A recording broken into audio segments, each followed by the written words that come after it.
وہ بھی آئی پی سی سی احمد دیدات کے اسٹوڈنٹ ہیں. انہوں نے جو ابھی کلیم کیا ہے, آپ چاہیں تو میں اس کا نام بھی لے سکتا ہوں.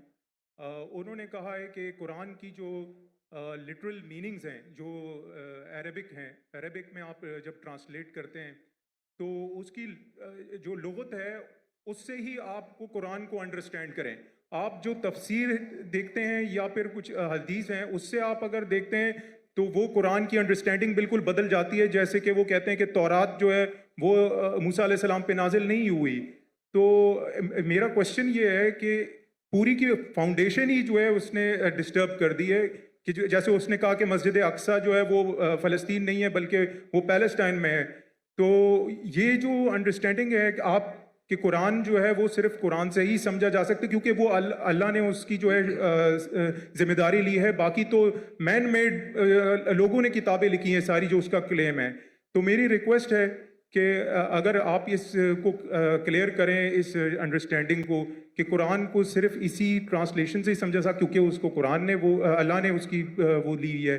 تو اور ریکویسٹ ہے کہ سمجھ گیا بھائی, کب سے کھڑے ہوئے سمجھ گیا آپ سر. میں سمجھدار ہوں میں, اور کس کے بارے میں بات کرتے ہو بھی جانتا ہوں میں. جزاک اللہ. بھائی صاحب کا سوال ہے کہ ایک شخص ہے پاکستان میں جو دیدہ صاحب کا شاگرد کہلاتا ہے, اور وہ کہتا ہے کہ قرآن مجید کو لغوی معنی ٹرانسلیشن کیا ہے اس سے سمجھا جا حدیث سے نہیں. قرآن میں کئی آیتیں اطیعوا اللہ اطیعوا رسول, اوبے کرو اللہ کو اللہ کے رسول کو. کیسے اوبے کریں گے؟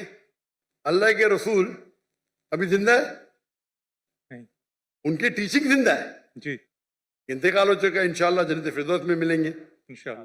تو کس سے پوچھیں گے آج کی تاریخ میں؟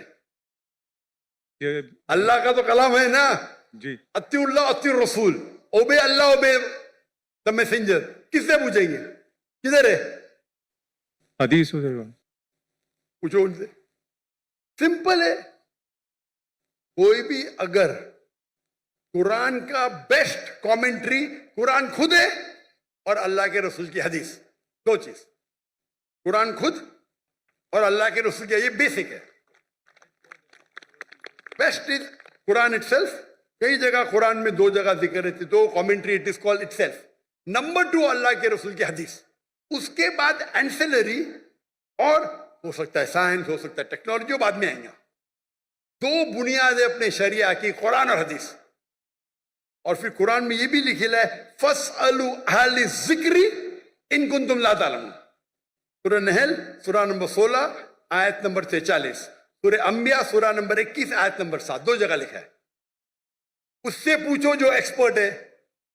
یعنی قرآن میں سارے پرابلم کا. ایک جن نے پوچھا کھانا کیسا پکانا لکھے ہے, میں بولا ہاں لکھے ہے. کیا لکھے ہے؟ کوک سے پوچھو نا, کوک ایکسپرٹ ہے نا. فَاسْأَلُوا أَهْلَ الذِّكْرِ إِن كُنتُمْ لَا تَعْلَمُونَ. وہ باورچی سے پوچھو بتائیں گے کھانا بن گیا ہے. تو قرآن ٹیلی گرافک بک ہے, تو باورچی سے بھی پوچھ سکتے ہیں آپ اگر آپ کھانا پکانا جانتے, برابر نا جی. تو قرآن کے اندر گائیڈ لائنز دیے گئے. Best is Quran it self. Number 2 صحیح حدیث. اینسلری بھی ہو سکتا ہے, مثال کے طور پہ آپ ایکسپرٹ سے پوچھ رہے, آپ سائنس کا پوچھ رہے. اگر آپ لغا سے کچھ ملتا ہے آپ کو جی. تو ایک ہوتا ہے کہ قرآن کی تفسیر تھرو قرآن, نمبر 1. ایک قرآن کی تفسیر تھرو حدیث, نمبر 2. قرآن کی تفسیر تھرو لغا بھی ہے. اگر آپ کو کچھ لغوی معنی ملتی ہے اور اگر وہ دوسرے کوئی قرآن کے آیت سے نہیں ٹکراتی ہے اور صحیح حدیث سے نہیں ٹکراتی تو آپ اس کا استعمال کر سکتے ہیں. سمجھے سمجھے نا جی جی. کیونکہ کئی بار ایک عربی لفظ کے 3 معنی 4 معنی ہوتے ہیں. تو پہلے آپ کو تحقیق کرنے پڑے گا اس کے بارے میں قرآن میں اور کہاں لکھا گیا ہے. مل گیا, حدیث سے مل گیا. پھر لغا دیکھو, اچھا یہ قرآن میں 4 معنی ہے, یہ 2 قرآن سے ملتے حدیث سے ملتے, باقی 2 نہیں ملتے, باقی 2 کو نکال دو. آپ سمجھے جی. لیکن اگر نہیں ٹکراتی ہے تو آپ استعمال کر سکتے ہیں. اگر جی. قرآن اور صحیح حدیث سے نہیں ٹکراتی ہے, جی. اگر آرڈر رہتا ہے, دیر از آرڈر. نمبر 1 از قرآن, پھر حدیث ہے, پھر بعد میں آپ کا لاجک ہے.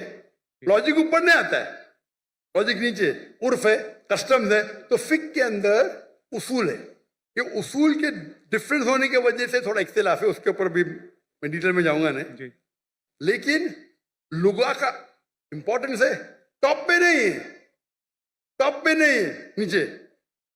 آپ سمجھے نا؟ جی جی اگر حدیث سے ثابت ہو گیا کہ یہ قرآن کے معنی یہ ہے تو حدیث ہے فائنل, پر صحیح حدیث ہونا چاہیے. مثال کے طور پہ سب سے پہلی آیت جو نازل ہوئی, پہلے دو آیت, اقرا بسم ربک الذی خلق, خلق الانسان من علق, اور اقرا کی سورہ نمبر 96 ورس 1 and 2. پڑھو اللہ کے نام سے جس نے پیدا کیا ایک خون کے لوتڑے سے, لیچ. ابھی سائنس آج کہتی ہے خون کے لوتڑے سے تو انسان بنا ہی نہیں, اس کا مطلب قرآن میں غلطی ہے, نعوذ باللہ, رب اللہ. اور بہت سے لوگ اعتراض دیتے آپ کے پہلی دو آیت میں ہی غلطی ہے, کیونکہ پہلے لوگ سمجھتے تھے, گریک لوگ, کہ انسان خون کے لوتھڑے سے بنا ہے. ابھی آپ جب تحقیق کریں گے تو علاقہ کے معنی تین ہوتے ہیں. خون کا لوتھڑا, لیچ, لوچ جیسا, latch like substance, and some thing which killings, تین معنی ہوتے ہیں. خون کا لوتھڑا, لیچ لائک سبسٹینس. لیچ کو کیا بولتے ہیں اردو میں؟ لونچ. لیچ کو کیا بولتے ہیں اردو میں؟ جونک. جوک, جوک, جوک, جوک. اور تیسرا ہے سم تھنگ وچ کلنگ, جو لٹکتا ہے. تو کیت مور کے پاس جب گئے تھے اور یہ تینوں معنی دکھائے, کیت مور ایک کرسچن تھا, جی 1991 میں 1922 میں گئے تھے ان کے پاس. وہ دنیا کا بیسٹ ایمبریولوجسٹ تھا. لکھے کہ ترجمہ, ہماری سائنس کو پتہ ہی نہیں کہ ایمبریو, ایمبریو مطلب جب بچہ ماں کے پیٹ میں جب شروع میں پیدا ہوتا ہے اسے کہتے ہیں ایمبریو. ہماری سائنس تو کہتی نہیں کہ وہ جونک کے جیسا لگتا ہے. وہ مائکروسکوپ میں گیا, شوق ہو گیا, ارے ہاں صحیح ہے بھائی, یہ جوک لگتا ہے. تو اس میں معنی کون سی ہے ابھی؟ علاقہ کی کیا معنی ہے؟ جوک. سمجھ گئے؟ یا بعد میں اس سے پوچھے باقی کے بارے میں کیا ہے. نہیں بھائی, بچہ لٹکتا بھی ہے تو دونوں صحیح ہے. بچہ جب ماں کے پیٹ میں رہتا ہے, ووم میں رہتا ہے, تو بچہ لٹکتا ہے تھرو دا امبولیکل کارڈ, امبولیکل کارڈ کے تھرو لٹکتا ہے. برابر, دونوں صحیح ہے. اور ریسرچ کرے پتا چلا کہ دکھنے کے اندر بچہ شروع میں خون کا لوترا دکھتا ہے, تو وہ بھی صحیح ہے. خون کے لوترے سے نہیں بنا, لیکن خون کے لوترے جیسا لگتا ہے. تو قرآن کی جو آیت ہے اقرا بسم ربک الذی خلق, خلق الانسان من علق, علاقہ کے معنی خون کا لوتڑا, جوک اور لٹکنا, تینوں صحیح ہے. کوئی بھی حدیث سے ٹکرا رہا نہیں, کوئی بھی تفسیر میں لکھا نہیں, کوئی بھی تفسیر میں لکھا نہیں کہ یہ لونچ کے بارے میں, جوک کے بارے میں. خون کا لوتڑا لکھا ہے, لیکن وہ غلط فہمی تھی, کیونکہ خون کے لوترے سے بنتا نہیں, خون کے لوترے جیسے لگتا ہے. آپ سمجھ رہے نا؟ تو اس وقت اب لغا کا استعمال کرے اچھی بات ہے, لیکن وہ لغا اگر قرآن کے دوسری آیت سے ٹکراتا ہے یا حدیث سے ٹکراتا ہے تو اس کو چھوڑ دینے کا. آپ سمجھ رہے نا؟ جی جی تو لغا کی اپنی اس کا درجہ ہے, لیکن نیچے. تو اگر آپ اصول کو جانیں, اصول کو جانے نے اور اپنے فتوے دینے لگے تو حالت یہ ہوئیں گا.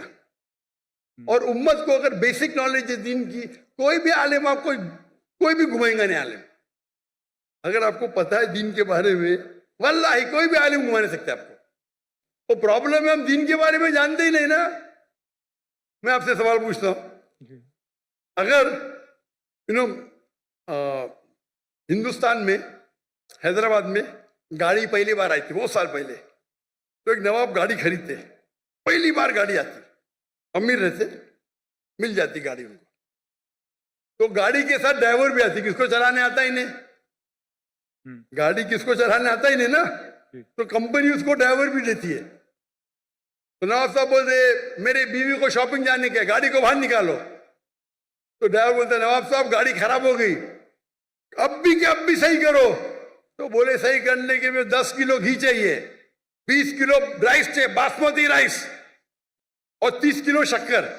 تو نواب صاحب اس کو 20 کلو گھی دیتے, 30 کلو باسمتی رائس اور 30 کلو شکر دیتے, اور گاڑی چلنے لگتی.